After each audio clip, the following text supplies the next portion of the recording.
2 Samuel 13, Amnon dan Tamar. Sesudah itu terjadilah yang berikut. Absalom bin Daud mempunyai seorang adik perempuan yang cantik, namanya Tamar. Dan Amnon bin Daud jatuh cinta kepadanya. Hati Amnon sangat tergoda sehingga ia jatuh sakit karena Tamar saudaranya itu. Sebab anak perempuan itu masih perawan dan menurut anggapan Amnon mustahil untuk melakukan sesuatu terhadap dia. Amnon mempunyai seorang sahabat bernama Yonadab, anak Simea, kakak Daud. Yonadab itu seorang yang sangat cerdik.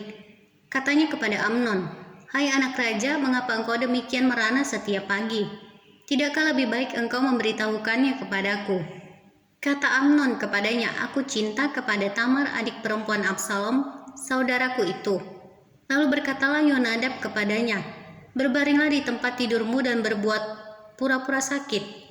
Apabila ayahmu datang menengok engkau, maka haruslah engkau berkata kepadanya, 'Izinkanlah adikku Tamar datang memberi aku makan.' Apabila ia menyediakan makanan di depan mataku sehingga aku dapat melihatnya, maka aku akan memakannya dari tangannya." Sesudah itu berbaringlah Amnon dan berbuat pura-pura sakit.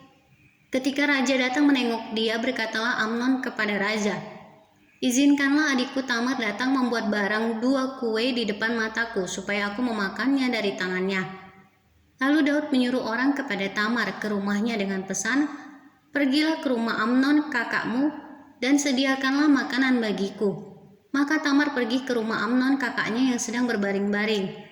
Lalu anak perempuan itu mengambil adonan, meremasnya dan membuat kue di depan matanya, kemudian dipakarnya kue itu. Sesudah itu gadis itu mengambil kuali dan mengeluarkan isinya di depan Amnon, tetapi ia tidak mau makan. Berkatalah Amnon, "Suruhlah setiap orang keluar meninggalkan aku." Lalu keluarlah setiap orang meninggalkan dia. Lalu berkatalah Amnon kepada Tamar, "Bawalah makanan itu ke dalam kamar supaya aku memakannya dari tanganmu." Tamar mengambil kue yang disediakannya itu lalu membawanya kepada Amnon, kakaknya, ke dalam kamar. Ketika gadis itu menghidangkan kepadanya supaya ia makan, dipegangnyalah gadis itu dan berkata kepadanya, "Marilah tidur dengan aku, adikku."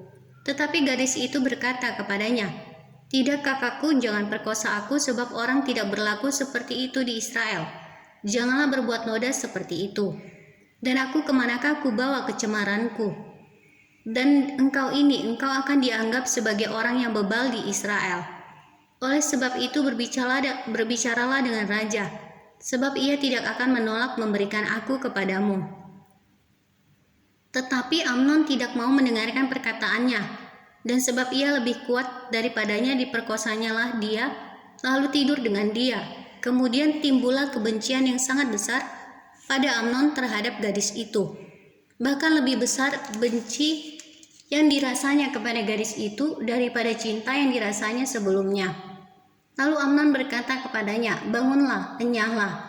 Lalu berkatalah gadis itu kepadanya, "Tidak kakakku, sebab menyuruh aku pergi adalah lebih jahat daripada apa yang telah kau lakukan kepadaku tadi." Tetapi Amnon tidak mau mendengarkan dia.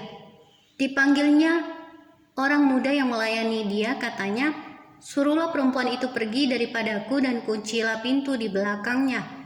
Gadis itu memakai baju kurung yang maha indah, sebab demikianlah putri-putri raja yang masih perawan berpakaian baju kurung panjang. Kemudian pelayan itu menyuruh dia keluar lalu mengunci pintu di belakangnya. Lalu Tamar menaruh abu di atas kepalanya, mengoyakkan baju kurung yang maha indah yang dipakainya, meletakkan tangannya di atas kepalanya, dan pergilah ia sambil meratap dengan nyaring. Bertanyalah Absalom kakaknya kepadanya, "Apakah Amnon kakakmu itu bersetubuh dengan engkau? Maka sekarang adikku, diamlah saja. Bukankah ia kakakmu? Janganlah begitu memikirkan perkara itu." Lalu Tamar tinggal di rumah Absalom kakaknya itu seorang diri. Ketika segala perkara itu didengar Raja Daud, sangat marahlah ia, dan Absalom tidak berkata-kata dengan Amnon, baik tentang yang jahat maupun tentang yang baik. Tetapi Absalom membenci Amnon sebab ia telah memperkosa Tamar adiknya. Amnon dibunuh, Absalom melarikan diri. Sesudah lewat 2 tahun, Absalom mengadakan pengguntingan bulu domba di Baal Hazor yang dekat kota Efraim. Lalu Absalom mengundang semua anak raja. Kemudian Absalom menghadap raja lalu berkata, "Hambamu ini mengadakan pengguntingan bulu domba. Kiranya raja dan pegawai-pegawainya ikut bersama-sama dengan hambamu ini."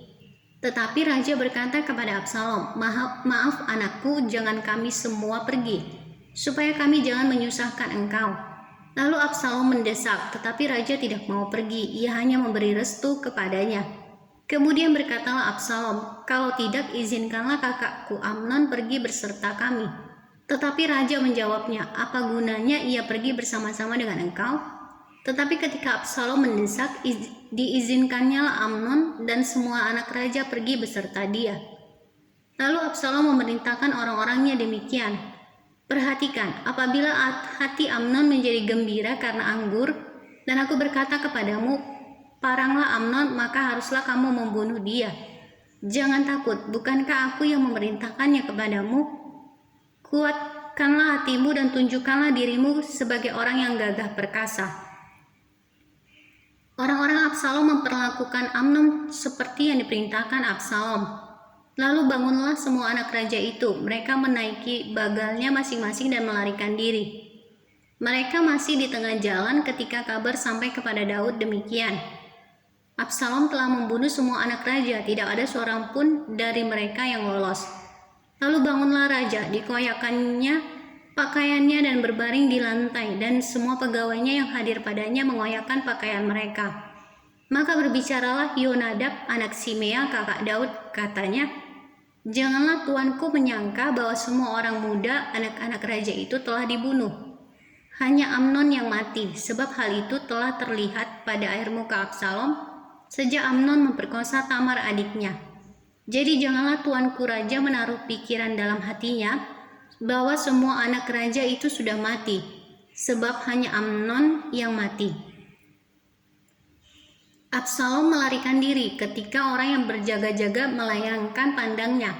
Maka terlihatlah olehnya sejumlah besar orang datang dari jurusan Horonaim sepanjang sisi pegunungan. Berkatalah Yonadab kepada raja, "Lihat, anak-anak raja datang, benar seperti kata hambamu ini." Baru saja ia habis berkata, datanglah anak-anak raja itu. Mereka menangis dengan suara nyaring. Juga raja dan semua pegawainya menangis dengan amat keras. Absalom telah melarikan diri dan telah pergi kepada Talmai bin Amihur, raja negeri Gesur. Dan Daud berduka cita berhari-hari lamanya karena anaknya itu. Absalom telah melarikan diri dan telah pergi ke Gesur. Ia tinggal di sana 3 tahun lamanya. Lalu raja tidak lagi marah terhadap Absalom, sebab kesedihan hatinya karena kematian Amnon telah surut.